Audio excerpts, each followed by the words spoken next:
All right, excellent. Well, I'm so excited to be chatting with you, Jody. I know that you and I have been connecting a few times before this, and so now we're really going to have an opportunity to dive a bit deeper into climate action and the way that decision makers can get involved.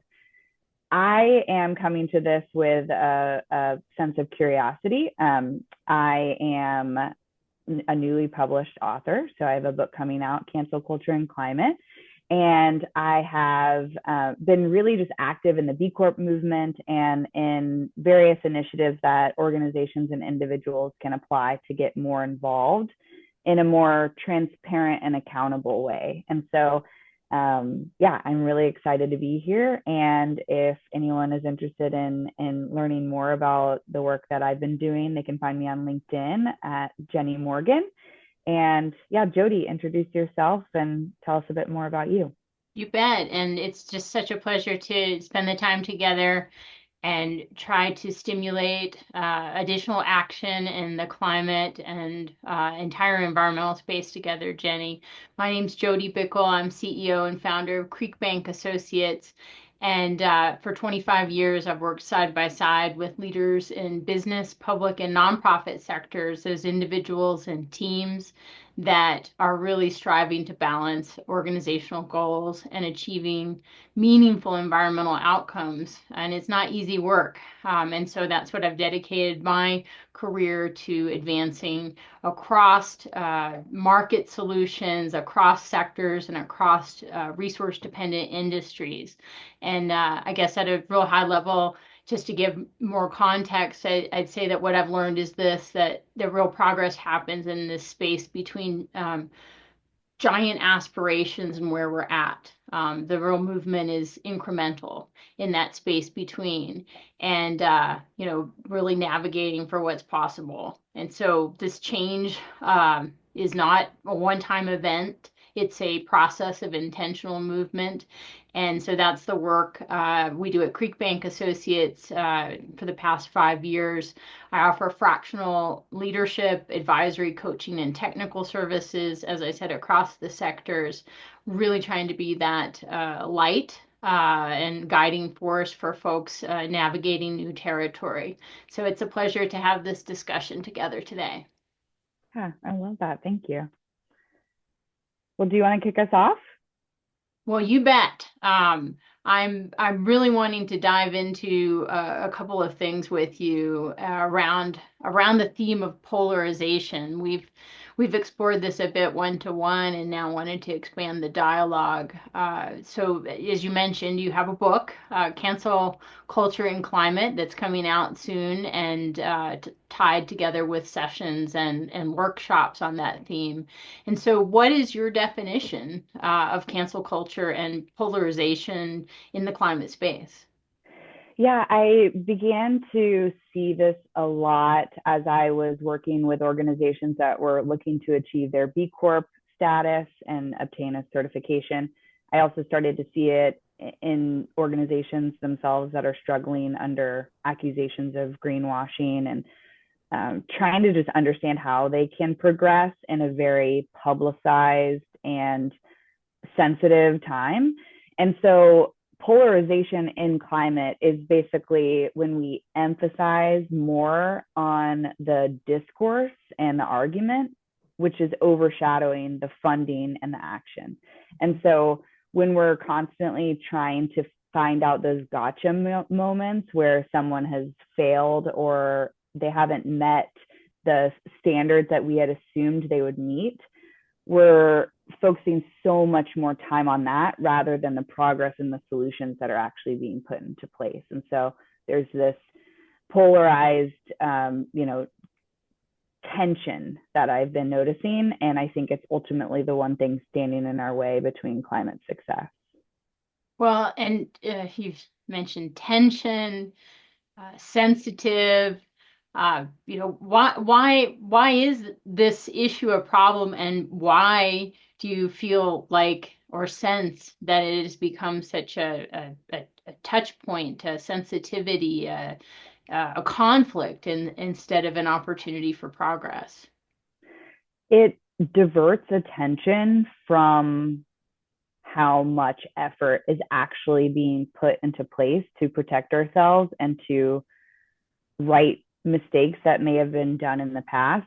When we're constantly trying to focus on division versus trying to work on ways to collaborate, we're not only breaking apart the team of those that are trying to do good work, but then we're just primarily focusing on those negative pieces, when in actuality there's a lot of positive action that's being put into place.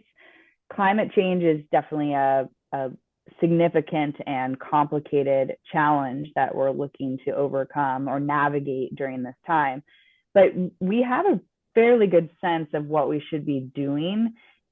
Right. It's really the inability to communicate with one another and work alongside each other that's actually preventing us from scaling these solutions as quickly as needed.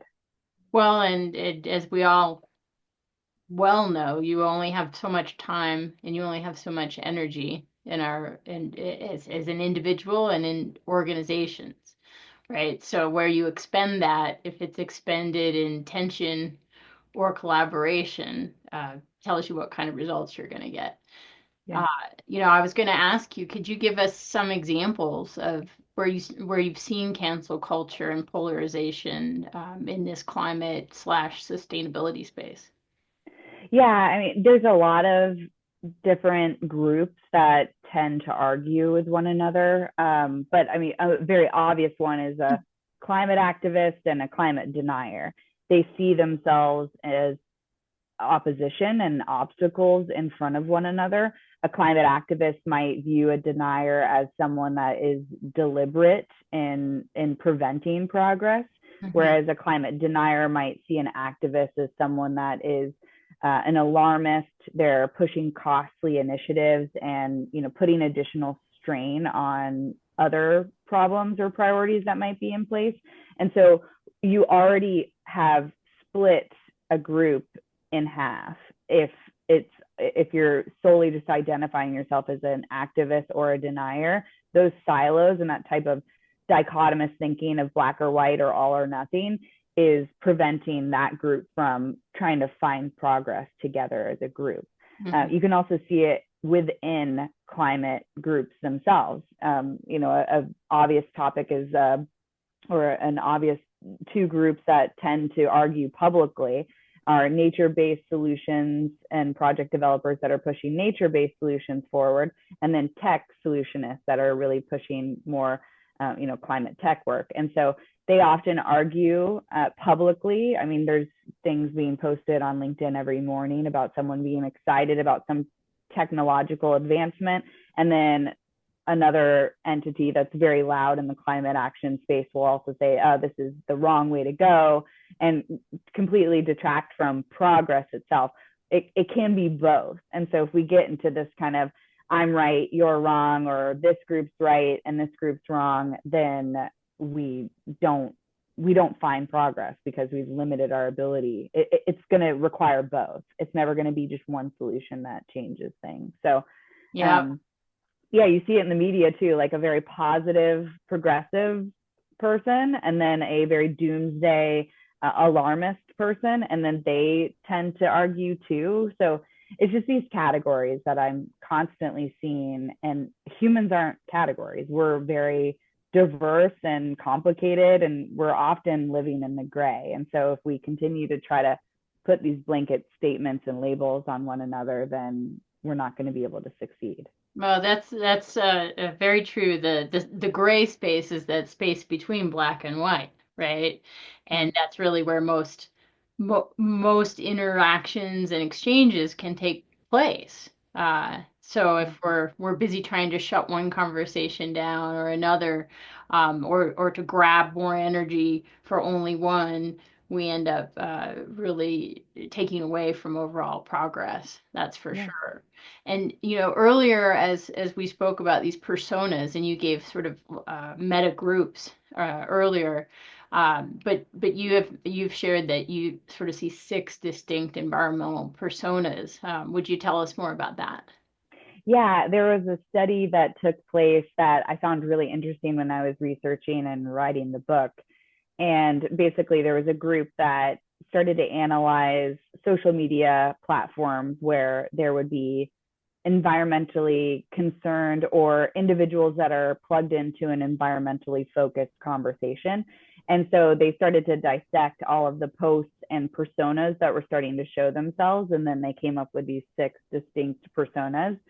And we don't need to memorize them or anything. There won't be a quiz at the end, but it's basically like there's a technocrat, which is someone that is very pro-regulation. They're constantly lobbying for new rules and regulations to be put in, taking legal action.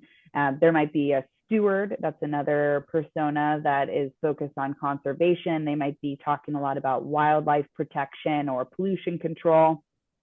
Then there might be just someone that's climate concerned. They're talking about decarbonizing industry, and they might be a bit more combative and challenging in their tone. They might kind of have this shame and blame type of persona about them because they're upset about the enormous amount of emissions that are coming out. Then there's some that are more generalists, and they're using more positive sentiments to try to start change. And so then you got a smart aleck, which is someone that's somewhat off-putting and constantly referring to like a stat that they heard or some sort of relevant data point. And then the last is the reserved, which is someone that is not necessarily they're part of the conversation, but they're somewhat disengaged. They feel as if it's somewhat of a helpless scenario. They might show a bit more skepticism about something that's being discussed. And so if this group that did this study is able to identify all of these different groups of how they present themselves, these groups are also having an inability to work together. So if you've got the conservation focused, wildlife focused person arguing with the regulation and lobbying and legal action person, they're seeing each other as obstacles when in reality it's a both. And so that was one of the core pieces of research that kicks the book off, is when you start to see these different arguments occur, especially in such a media driven time. It can be highly it overshadows progress, like we talked about earlier. It can be highly distracting when we see these arguments taking place, when we should actually be lobbying for restrictions that push progress forward, and also conserving wildlife and being conscious of nature. And so it can be both. It's really interesting to take those categories that research was describing and realize that they're generalizations in there, but they are helpful in understanding kind of maybe how people might fall into groupings.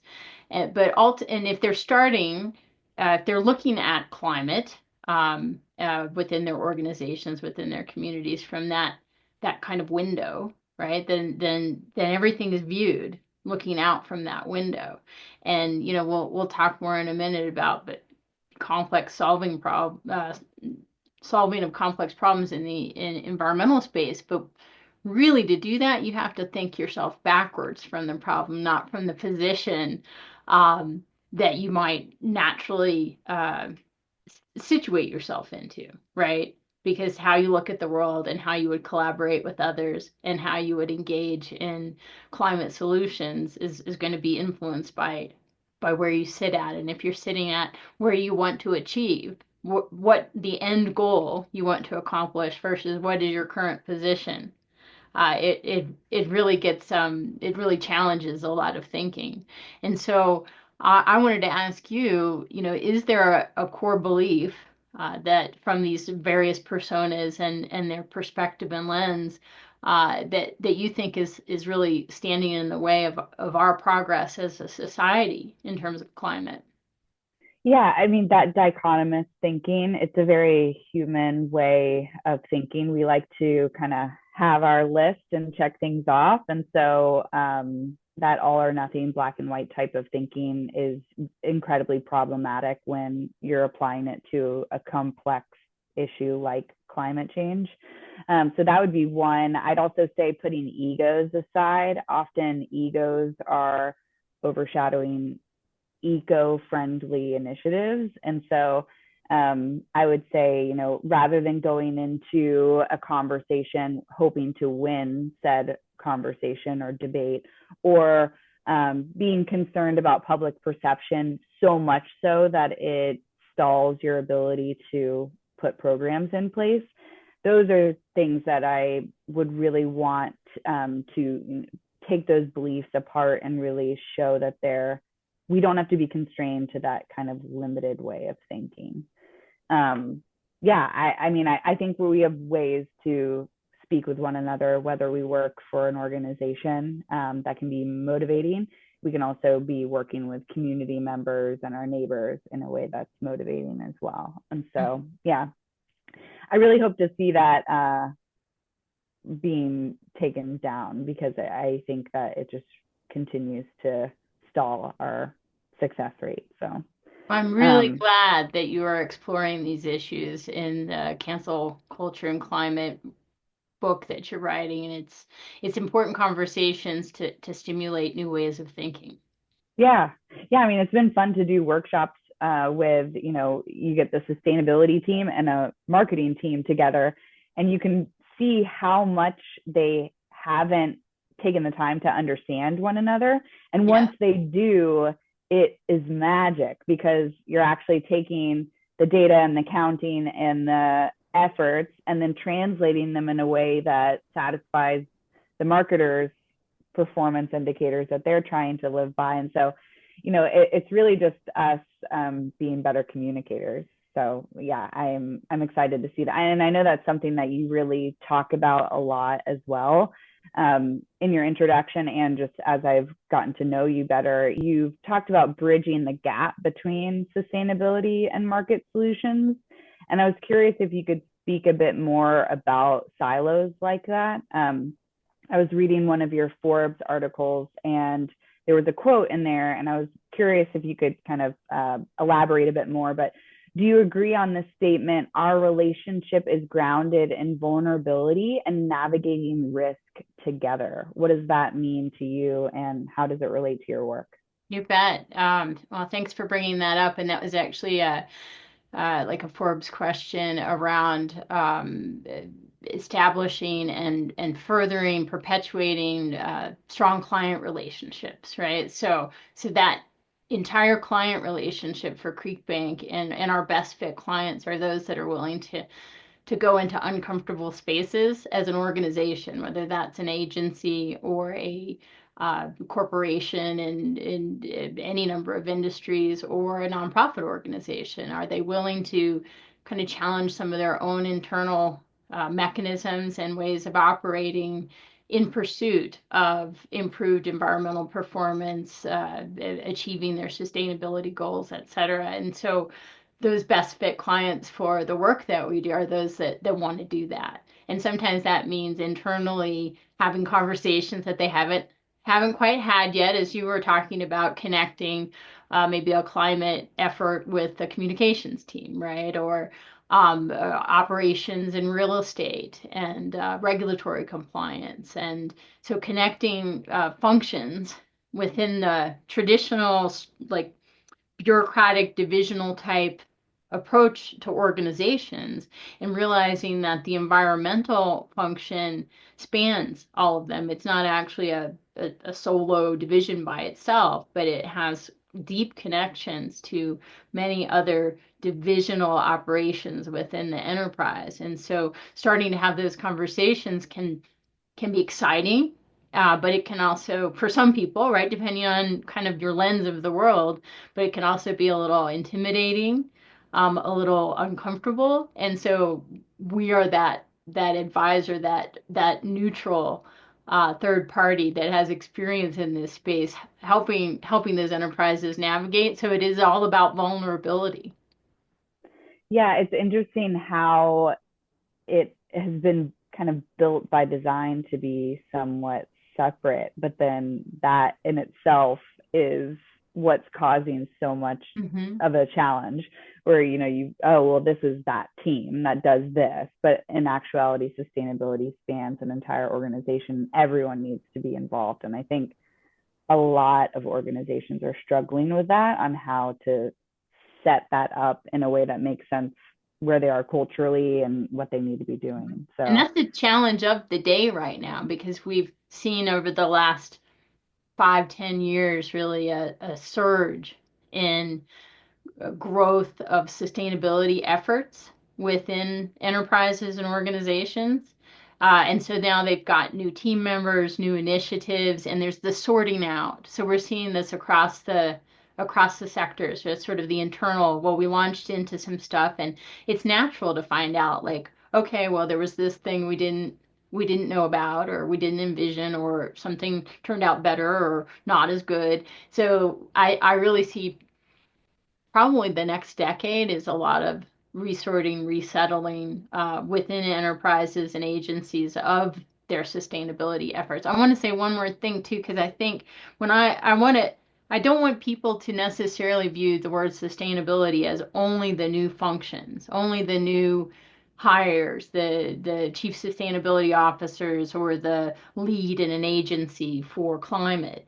It I want to recognize that environmental activities, initiatives, your EHS divisions, environmental health and safety, or regulatory compliance, those functions have been operating in many organizations for many decades. And so they are really a part of that environmental slash sustainability effort, uh, just now wrapped into also newer initiatives that may be broader, more inclusive of climate concerns beyond the regulated operating environment.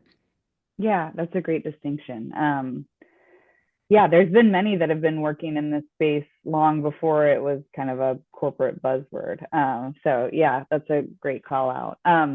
When you are working with these groups, are you seeing these silos build and grow and continue? And why are you thinking that this is going to be? You're saying it's the problem of the decade. Why do you think that this has kind of been such a problem that's been allowed to continue so much? Well, it's just where we're at right now, right? With traditional approaches to how organizations are structured. And again, this is any sector. How there's divisions and groupings and leads of various functions and teams that are built sort of deep. But as I said, like sustainability and environment span all these things, and we're just kind of coming to that space. And then organizations are having to look back inside of themselves and build connections and dialogues that they didn't necessarily have. They don't necessarily have. And this is why it's the work of the decade. And if you're in the, let's say, in the private sector, especially I think in agriculture and complex food supply chains, so the value chains. That's just one example, but certainly like mineral extraction, oil and gas, anywhere where you've got longer, complex global supply chains. We've seen a lot of attention, grow in that space. And of course, people apply the term resiliency or sustainability to their supply chain. Oftentimes they mean beyond the environment, but also having a supply chain that they can continue to fill along the way. So in these complex service and supply delivery systems, the fact that we have these siloed functions becomes very apparent. And so just building out, like in food, having a resilient supply of sustainably grown product, and then moving it through the various actors in the supply chain, and well, who's demanding sustainability, and who's creating the supply of sustainability, and not only how something is grown, but the environment around it. How do you tie that into environmental markets around environmental improvement? So that's why I really think the organizational structure has a lot to do with our sorting and refining our efforts over the next decade. So if there are people that are listening to this and wanting to learn more, if they're the ones that are driving their sustainability efforts, what are some principles that you typically recommend to kind of break these silos apart? And does it differ based on the sector? I know that you said it's sector wide, so it's applicable to all industries. So is there a specific list of principles that you would recommend?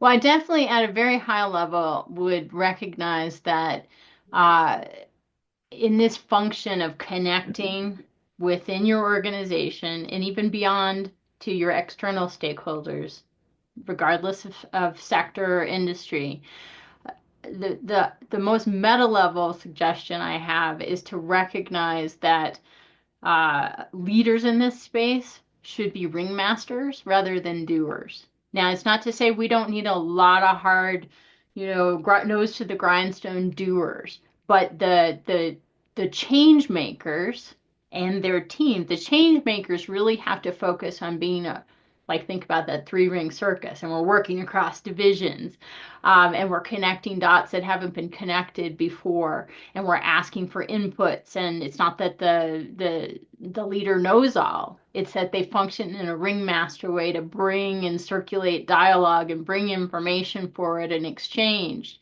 That's really how you're going to facilitate the most effective change.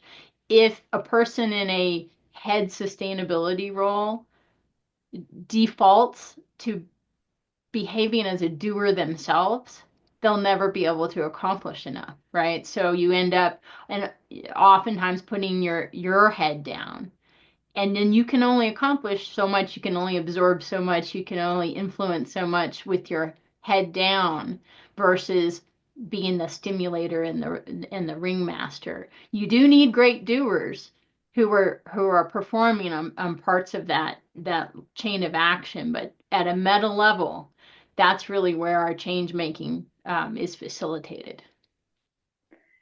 I feel like a lot of the focus, I saw illustration of a kind of poking fun at the sustainability org of an organization where they're just looking to move paper. You're going to move paper from this desk Right. to this desk this year. And do you see reporting being something that either supports progress, or do you feel as if it blocks progress? Where does reporting fit into this kind of siloed Oh, issue? one of my favorite things to kind of shine a light on, right? Because it absolutely, reporting has a value to informing shifts, more awareness, to inform communication, etc.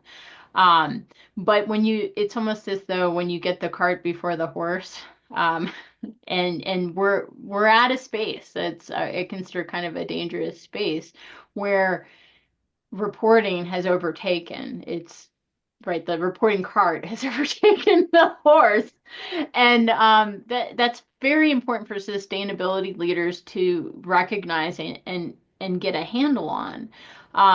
Again, not to downplay an important purpose of reporting, and there's a lot being driven in the ESG space in global. So companies that are operating at a global level, then they're going to naturally need to, they look to the most stringent reporting requirements from different countries. They're going to have to be efficient. So, we recognize that there are drivers behind this of regulations, especially coming out right now. Most of that's coming out from the EU direction, but um, there's a value to acting on those. But again, if you're getting that cart before the horse and you're spending your investment on counting the beans, but the beans aren't actually moving the lever, if you will, on progress. So I'll say that I've really boiled it down to 5 key steps. I've got a couple of articles out there on Forbes on this topic, but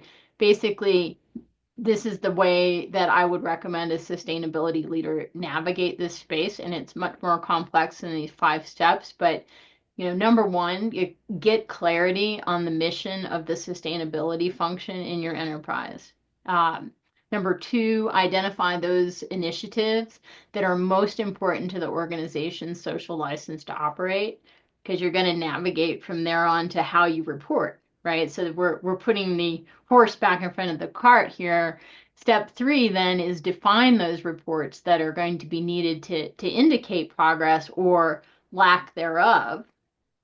Four is guide and negotiate with executive management on that reporting process. Now that you have the basis for the rationale of what to be reporting on, and certainly uh, regulations are going to influence that, but still be driving that by what is most important to the organization's social license to operate. So after that process of guiding and negotiating executive management, then you go into defining and developing the data production and analysis program that would inform that reporting. Yeah. It's kind of like you're mentioning to be sustainable in your sustainable actions, like ensuring that it's a cyclical, uh, you know, form of progress, that you're actually rinse and repeating, pulling data, then actually seeing how it's being applied, and then, making sure that it's continuous rather than being a linear line, because then that's Mm-hmm. when you get like that cart in front of the horse scenario. And it Um, can take a lot of resources. You want to make sure those resources are dedicated to identifying what it takes to move the needle, moving the needle, and then being able to communicate that. yeah. Well, great. Thank you so much. I think a lot of leaders will gravitate to this conversation, just because I think that it's going to be a very highly exposed and urgent time, and we need everybody on the same team and working forward and progressing, rather than getting stuck in whether it's a reporting obstacle or a silo obstacle or a communication obstacle. So we need to continue to remove these obstacles out of the way. So as we kind of move toward a close, I'd like to ask you, Jenny, what is your advice for those people that are looking to further foster, facilitate collaboration, to work in the space between, right, the white and black, and make change and move past that cancel culture into progress? Yeah, in the book, I go through, I've somewhat separated the chapters towards the end with frameworks that can apply wherever you are in your journey. If you're a climate activist that tends to shame and blame others, or if you are a leader that is feeling somewhat driven by fear rather than, being very confident in your strategy, or if you're an organization that has actually been canceled and there's been some, public scrutiny that's been publicized, and that's been kind of the primary focus now. What are some ways that you can navigate out? And so you can look through those depending on, where you are in your sustainability journey and kind of where your challenges lie. But I would say, high level, resist the urge to try to go quickly in the name of winning, winning the argument, or trying to be the best of the best, or achieve a level of perfection that isn't realistic. I would tell everyone to kind of slow down and resist that urge. There is urgency that's required, but the team needs to be engaged. Otherwise, you're going to start to see those silos that you discussed, and also just breaks in communication. Observe if you're making any assumptions, and if you're, not going through some sort of third party or auditing process, so that there aren't any assumptions made or miscommunications that happen. Make sure that you're seeing that within yourself and then also within your organization. And then challenge that dichotomous thinking, making sure that, you're not an organization that only supports this solution because that's kind of how you pigeonholed yourself, or better than this organization, within your own corporation. Making sure that you're really breaking apart those all or nothing ways of thinking, because that's going to be what can really grow positive solutions and progress, and, really lean in on how that can be communicated clearly. Well, what about you? What if we're coming to a close now and kind of trying to give that last minute advice? What do you envision for 2025 and kind of sustaining this collaborative movement you're supporting. Well, it is an exciting time, no doubt. I feel grateful to have the experience that I have had coming into this era, and I know you feel the same way. That we can be helpful to those in making needed change across climate, across water, biodiversity, and it's a mix of solution approaches from private sector and environmental improvement markets to things that are much more blended and blended funds and working at micro and larger landscape scales as we talked about those complex supply chains. And so at a high level, I'm glad to be here and feel like this is how I can help people make change. And I've done it my whole life.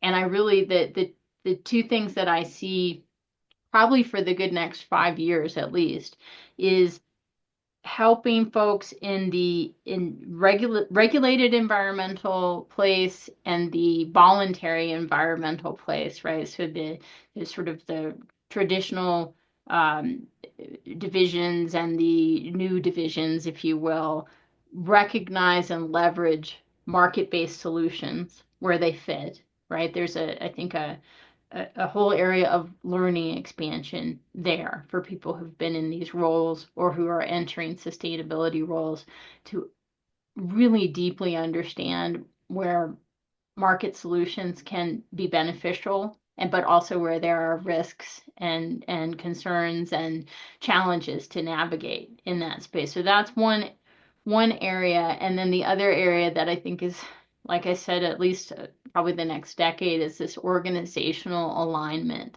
that we've entered this era of new initiatives and surges forward, but then pull backs depending on what country you're in and how you're operating. And so there's a natural period of refining and creating alignment inside organizations so that they can effectively absorb a much more robust environmental sustainability function into their way of operating.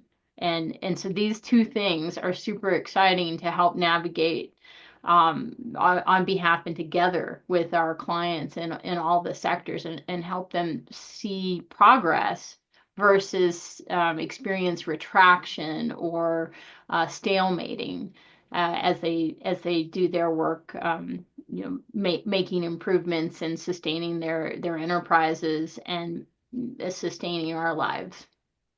Yeah, that's great. Where can people find more about Creekbank? So just like you, look me up on LinkedIn. So you can find both of us on LinkedIn and our respective pages. I have a Creekbank LinkedIn page as well.